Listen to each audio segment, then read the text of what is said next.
سیرت نبی رحمت صلی اللہ علیہ وسلم چیپٹر 14.4 بی غزوہ تبوک واضح ہو یہ مضمون اس سے پہلے مضمون 14.4 اے سے منسلک ہے۔ مسلمانوں کے لشکر کے تبوک میں قیام کے دوران مسلمانوں کا رعب سب قبائل پر بیٹھ گیا۔ مثلاً ایلا، جربا اور ازرح کے باشندے رسول اکرم صلی اللہ علیہ وسلم کی خدمت میں حاضر ہوئے اور جزیہ دینا منظور کیا۔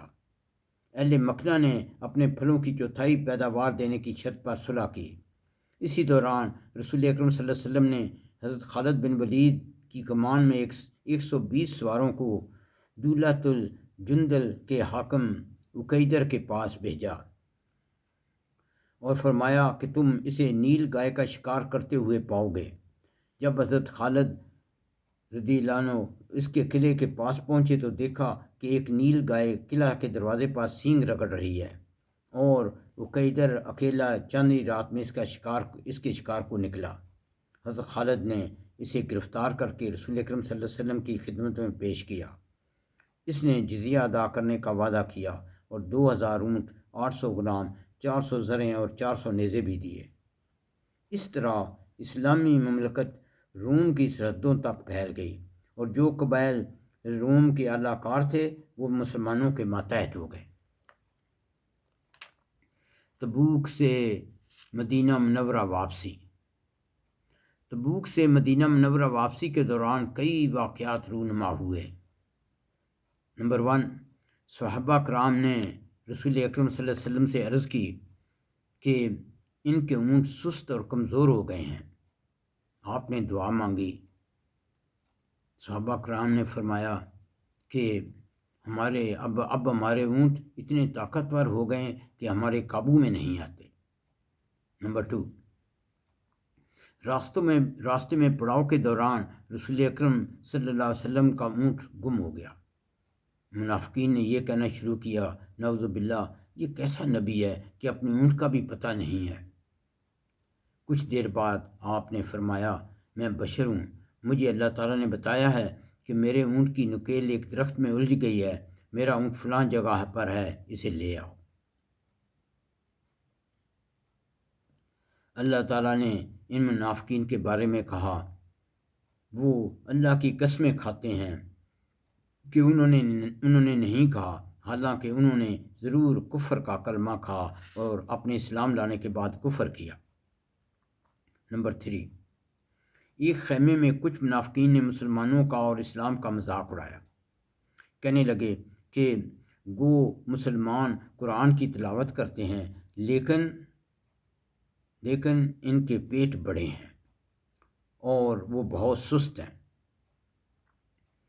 ان کے خیمے کے ساتھی نے کہا کہ میں تمہارا مذاق رسول اکرم صلی اللہ علیہ وسلم کو ابھی بتاؤں گا۔ جب وہ دوڑا تو منافق بھی دوڑا تاکہ رسول اکرم صلی اللہ علیہ وسلم کے پاس اپنی صفائی پیش کرے۔ جب منافق وہاں پہنچا تو رسول اکرم صلی اللہ علیہ وسلم پہلے ہی یہ تلاوت فرما رہے تھے، سورہ توبہ آیت 94۔ آپ کہہ دیجئے، عذر نہ کرو، ہم ہرگز تمہارا یقین نہیں کریں گے۔ اللہ تعالیٰ ہمیں تمہاری سب خبریں بتا چکا ہے اور آئندہ بھی اللہ تعالیٰ اور اس کا رسول تمہارے عمل دیکھیں گے، پھر تم پوشیدہ اور ظاہر جانے والے اللہ کی طرف لوٹائے جاؤ گے، پھر وہ تم کو بتا دے گا جو کچھ تم کرتے ہو۔ نمبر 4، راستے میں آپ نے ایک مردہ جانور دیکھا تو صحابہ سے فرمایا، اس سے فائدہ حاصل کرو۔ صحابہ نے عرض کیا، اے رسول اللہ کے رسول صلی اللہ علیہ وسلم، یہ نجس ہے، اس سے کیسے فائدہ حاصل کریں؟ آپ نے فرمایا، اس کی کھال کو کیمیائی طور پر پکاؤ، یعنی دباغت کرو تو اس کی کھال قابل استعمال ہو جاتی ہے۔ نمبر 5، راستے میں منافقین نے آپ کے خلاف ایک سازش کی جس میں وہ کامیاب نہیں ہو سکے۔ 12 منافقین ایک گھاٹی میں آپ کے پیچھے لگ گئے جب آپ کے ساتھ صرف حضرت عمار اور حضرت حذیفہ بن یمان تھے۔ باقی صحابہ کرام آپ سے بہت دور تھے ان منافقین کا منصوبہ یہ تھا کہ آپ پر حملہ کر کے نعوذ باللہ آپ کا کام تمام کر دیں۔ اس کی اطلاع آپ کو وحی کے ذریعے دے دی گئی، جس سے آپ نے بچاؤ کر لیا۔ اسی بارے میں اللہ تعالیٰ نے فرمایا سورہ توبہ آیت نمبر 74، وَهَمُّوا بِمَا لَمْ يَنَالُوا، انہوں نے اس کام کا بھی قصد کیا جو وہ پورا نہ کر سکے۔ غزوہ تبوک کے بارے میں سورہ توبہ نازل ہوئی اور اس کے بارے میں بہت سی مستند حدیث بھی ہیں۔ اس صورت کے ذریعے مخلصین مومنین اور منافقین کو لوگوں کی آنکھوں کے سامنے ظاہر کر دیا گیا۔ آپ صلی اللہ علیہ وسلم 50 دن بعد رجب میں واپس مدینہ پہنچے۔ یہ آپ کی زندگی کا آخری غزوہ تھا۔ مدینہ منورہ سے محبت۔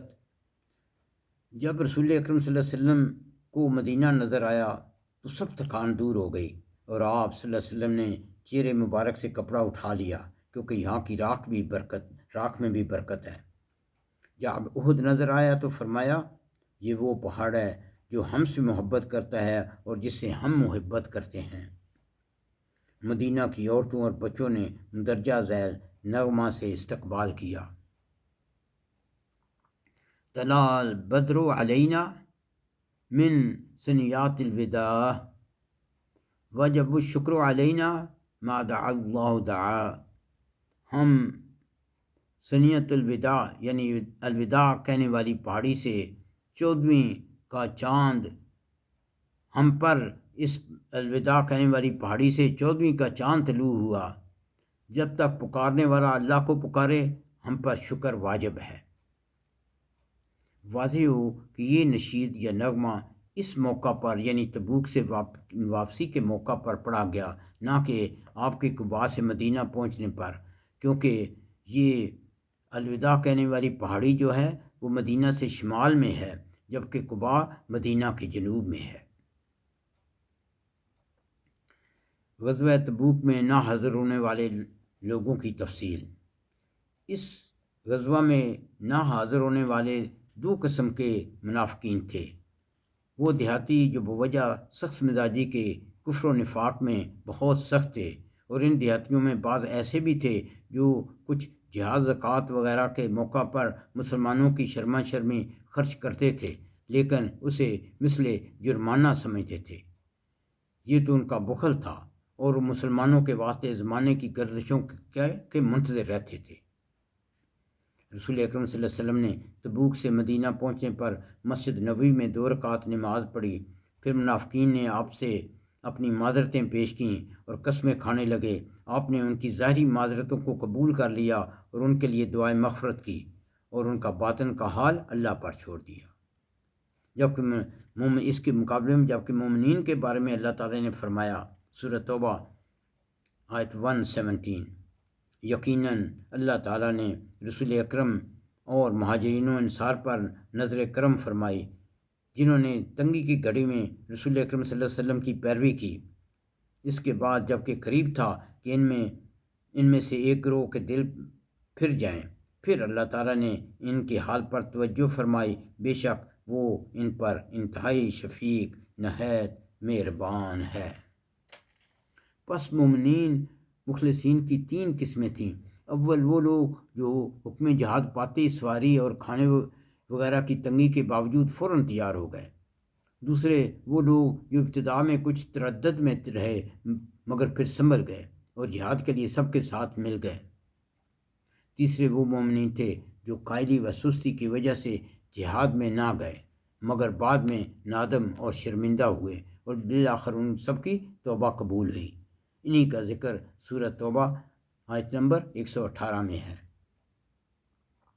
اور اللہ تعالیٰ نے ان 3 شخصوں کے حال پر بھی توجہ فرمائی جن کا معاملہ ملتوی چھوڑ دیا گیا تھا، یہاں تک کہ جب ان کی پریشانی کی یہ نوبت پہنچی کہ زمین باوجود اپنی اتنی بڑی فراخی کے ان پر تنگی کرنے لگی اور وہ خود اپنی جان سے تنگ آ گئے اور انہوں نے سمجھ لیا کہ اللہ کی گرفت سے کہیں پناہ نہیں مل سکتی بجز اس کے کہ اسی کی طرف رجوع کیا جائے۔ اس وقت وہ خاص توجہ کے قابل ہوئے پھر ان کے حال پر بھی خاص توجہ فرمائی تاکہ وہ آئندہ بھی ایسے مواقع میں اللہ کی طرف رجوع کیا کریں۔ بے شک اللہ تعالیٰ بہت توجہ فرمانے والا بڑا مہربان ہے، بہت رحم کرنے والا ہے۔ بے شک اللہ تعالیٰ بہت توجہ فرمانے والا اور بڑا رحم کرنے والا ہے۔ یہ معاملہ 3 انصاری بزرگوں حضرت کعب بن مالک، حضرت مرارہ بن ربیعہ اور حضرت بلال بن امیہ کا تھا۔ ان کی توبہ 50 دن کے بعد قبول ہوئی۔ بعض حضرات نے فرمایا کہ ان تینوں حضرات کی سے 50 دن تک قطع تعلق رکھا گیا، شاید اس حکمت پر مبنی تھا کہ رسول اکرم صلی اللہ علیہ وسلم نے غزوہ تبوک میں 50 دن ہی صرف کیے۔